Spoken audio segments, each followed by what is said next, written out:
I get it. I produce all this great content, but you have no clue who this Bowtie Realtor guy is, how he got into it, and why he does what he does. Well, let me tell you a story about how I got into real estate. How do you do? It's me, Burchard, the Desert Bowtie Realtor, here in the Greater Palm Springs region. I record and post content here about the Greater Palm Springs region real estate market and the desert lifestyle because I love what I do and I believe that knowledge is power and informed clients make better decisions. So check back because I upload new content every Wednesday. Hey there, I'm back. Back to the story. So in the early 2000s, I was working in an IT job that I absolutely loved. Unfortunately, around that same time, the bottom dropped out of that industry, formerly known as the dot-bomb. And I found myself unemployed with no career prospects, since the dot-bomb of that time eviscerated my segment of the IT industry. So, like most people, I was searching, not just for a job, but for a meaning and a purpose to my life. I felt I had lost that. Unfortunately, I had my whole identity wrapped up in my IT career. When that went away, I lost my sense of identity. I no longer knew who I was or what I wanted. Oh my God! After getting laid off, I tried to obtain another IT job because the job paid really good and I was damn good at it. I was unsuccessful in that endeavor, and my headhunter at the time suggested I find other work since the prospects in the IT industry had fallen away and it would be some time before it recovered.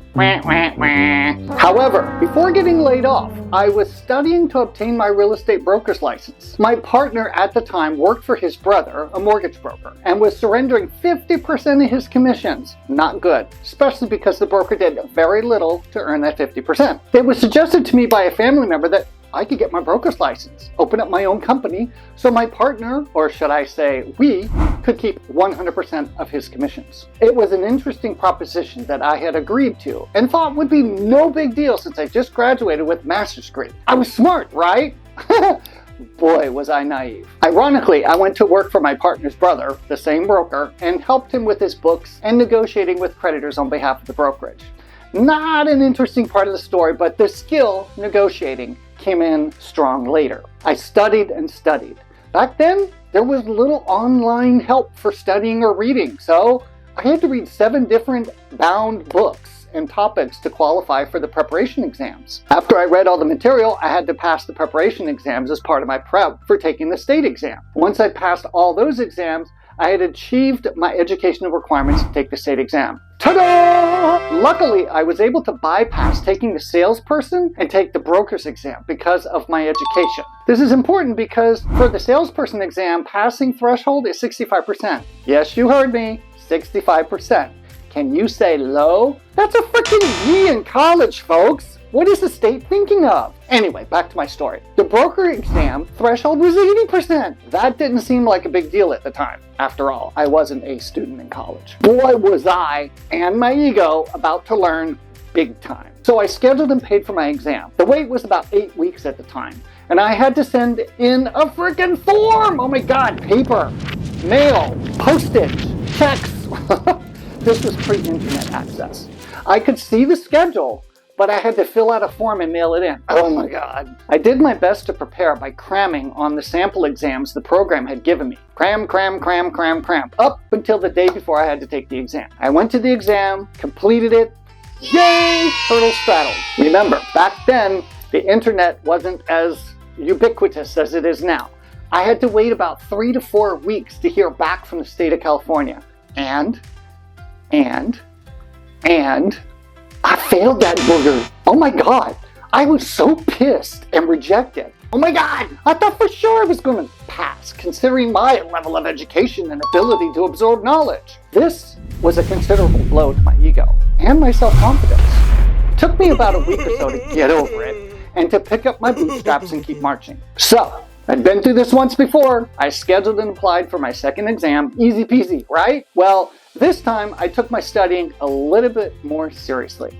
And I would take about an hour or 2 out of my day to study and prepare for this exam. I took time off of work and worked with the practice exams in the coursework damn near daily until my exam several weeks later. I was confident this time. I was prepared and ready. So I took the exam successfully, then waited again, that 3 to 4 weeks, and again, I bombed. I freaking failed again! Again. I was pissed and bewildered. I thought for sure I was going to pass, considering the preparation I took this time. Lord, this was yet another dramatic blow to my ego, and again, my self-confidence.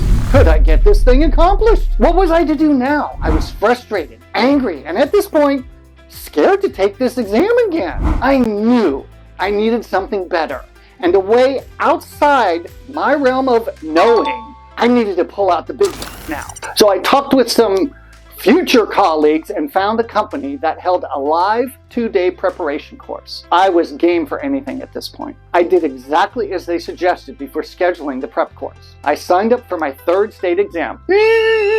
They had suggested I schedule my exam, then take the course as close to my exam date as I could. It was a great experience. They walked us through everything needed to pass, but more importantly, they taught me how to take the exam. They said it was a reading test as much as a knowledge test. If I wanted to pass, I had to be clear of the question prior to choosing the most correct answer. They use not, except, nor, and other negations in the exam questions, which completely changed the question's meaning. Great insight and help. So after the prep course, I booked a hotel for the night prior to the exam. This way I could study in peace and quiet and keep myself in the right mindset for the next exam. The exam experience this time was completely different. I felt calm, confident, and like I knew what I was doing. So I finished, shorter than the previous 2 times, and then 3 to 4 weeks later, when I got my results, I was very happy to know that I had passed this time. I was now officially a California real estate broker. What I learned during what felt like a long, laborious process is that I don't always know the best way, and I may need to ask or perform some research to find out the best way to go about doing something. My ego had gotten in the way twice and slowed down the process of me getting my broker's license, at least by 6 months. The rest of the story is history, because 21 years later, I'm still in the business. What I love most about this business is it's about connecting and building trust with clients, realtors, and then negotiating and communicating.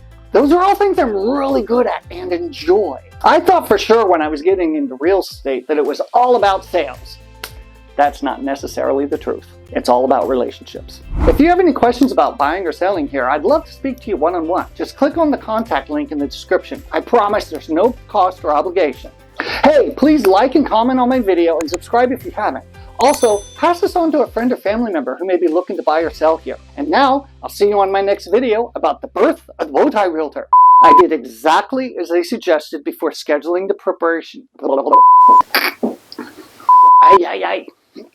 No.